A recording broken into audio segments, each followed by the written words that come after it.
Assalamualaikum warahmatullahi wabarakatuh. Alhamdulillahirabbil alamin. Wassalatu wassalamu ala asrofil anbiya'i wal mursalin Sayyidina wa maulana Muhammadin wa ala alihi wa ashabihi mujahidin tahirin. Amma ba'du.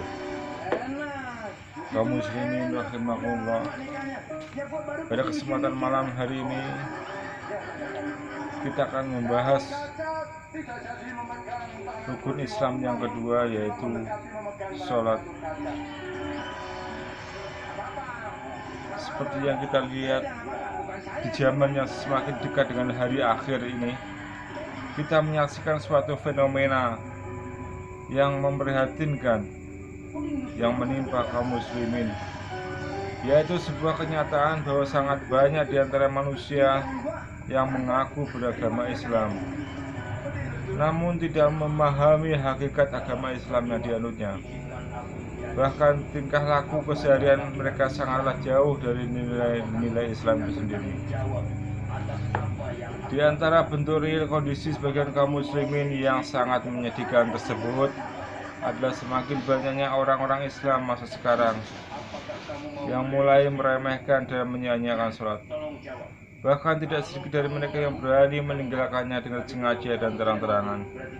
Padahal dalam agama Islam, sholat memiliki kedudukan yang tidak bisa ditandingi dengan ibadah apapun. Hal ini ditunjukkan dengan bagaimana Rasulullah SAW menerima wahyu perintah sholat, yaitu dengan dimikroskan ke langit didampingi malaikat Jibril, atau yang biasa kita sebut dengan peristiwa Isra dan Mi'raj. Setelah beliau sampai di Sidratul Muntaha, Allah berbicara langsung dengan Rasulullah SAW. Yang demikian itu menunjukkan bahwa betapa agung di mana agama ini, betapa agung kedudukan sholat dalam agama Islam itu. Dalam satu hadis sahih, Rasulullah bersabda, Rasul amril Islam wa amudu sholat wadir watu sanamihi jihadu fisabilillah. Pokok agama adalah sholat, pokok agama adalah Islam, berserah diri, yang adalah sholat, dan puncaknya adalah jihad di jalan Allah. Sholat adalah ibadah yang pertama kali diwajibkan setelah ikhlas dan tauhid, sebagaimana firman Allah Subhanahu wa taala.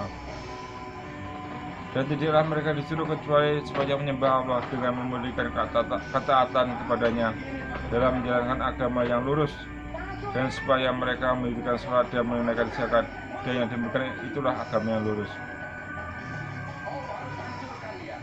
Sholat juga merupakan amal pertama kali yang akan dihisab di hari kiamat, seperti disebut dalam hadis dalam sahabat Abu Hurairah bahwa Rasulullah bersabda,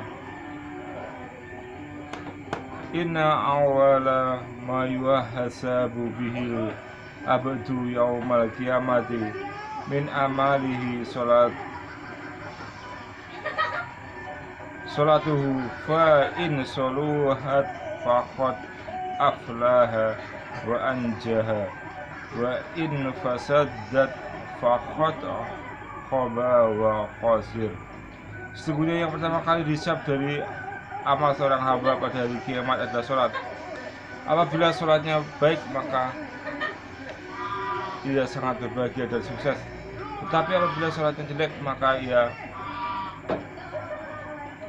telah celaka dan rugi. Di samping itu, sholat adalah wasiat terakhir Rasulullah kepada umatnya, sebagaimana telah diriwayatkan dari Ummu Salamah bahwasanya ia berkata, wasiat terakhir Rasulullah adalah kerjakan sholat dan tunaikanlah kewajiban kalian terhadap budak-budak yang kalian miliki. Hadis riwayat Ahmad.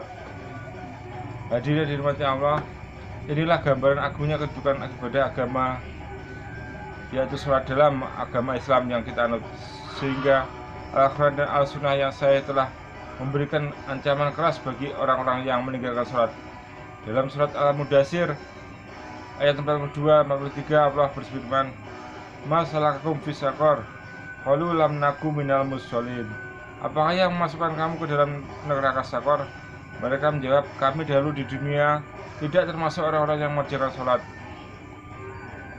Adapun di dalam As-Sunnah disebutkan bahwa orang yang meninggalkan sholat diancam akan dikumpulkan bersama Qarun, Fir'aun, Haman, dan Ubay bin Khalaf.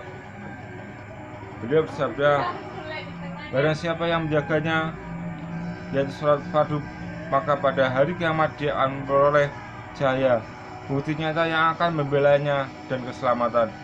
Dan barang siapa yang tidak menjaganya, maka dia tidak memiliki cahaya, bukti nyata yang akan membelanya dan keselamatan. Serta pada hari kiamat dia akan dikumpulkan bersama Qarun, Fir'aun, Haman, dan Ubay bin Khalaf.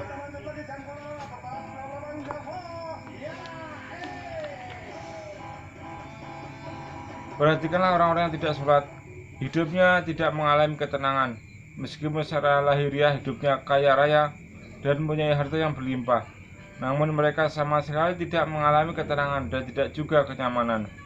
Berbeda dengan orang yang sholat, ia merasa tenang dan bahagia. Melaksanakan sholat dapat menenangkan hati, karena di dalam sholat mengandung zikrullah, mengingat Allah, dan itu membawa kepada ketenangan batin. Sebagaimana firman Allah Subhanahu wa taala, "Ala bidzikrillah tatma'innul qulub." Ketahuilah, hanya dengan mengingat Allah hati akan menjadi tenang. Jiwa orang yang melakukan sholat akan mengalami ketenangan dan akan mendapatkan tumakninah dalam hidup. Berbeda dengan orang-orang yang enggan sholat, hidupnya mengalami was-was, tidak tenang, ketakutan, dan selalu dikejar-kejar oleh setan atau diganggu setan. Tunaikanlah sholat karena ajal begitu dekat. Laksanakanlah perintahnya selagi amal masih dicatat. Segeralah bertobat sebelum pintunya tertutup rapat. Jadilah hamba yang taat demi meraih surganya yang penuh dengan nikmat. Barakallahu li wa lakum fil Qur'anil Karim wa nafa'ani wa iyyakum bima fihi minal ayati wa dzikril hakim.